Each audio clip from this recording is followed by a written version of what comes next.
మనకి చైనాకున్న తేడా ఏంటంటే మనం సంస్కార సంస్కృతి సంప్రదాయాల మధ్యన పెరిగాం కాబట్టి మన చుట్టూ ఉన్న దేశాలకు కష్టం వచ్చినప్పుడు నష్టం వచ్చినప్పుడు బాధల్లో ఉన్నప్పుడు తోడు నిలబడతాం.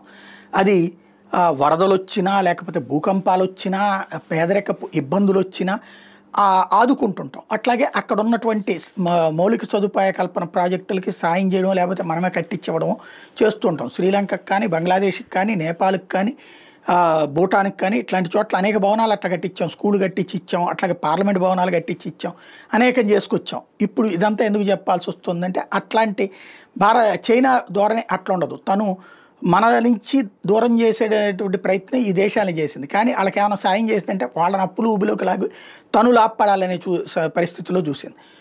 ఈవెన్ తన చుట్టూ ఉన్న దేశాలతో స్నేహంగా కూడా ఉండదు.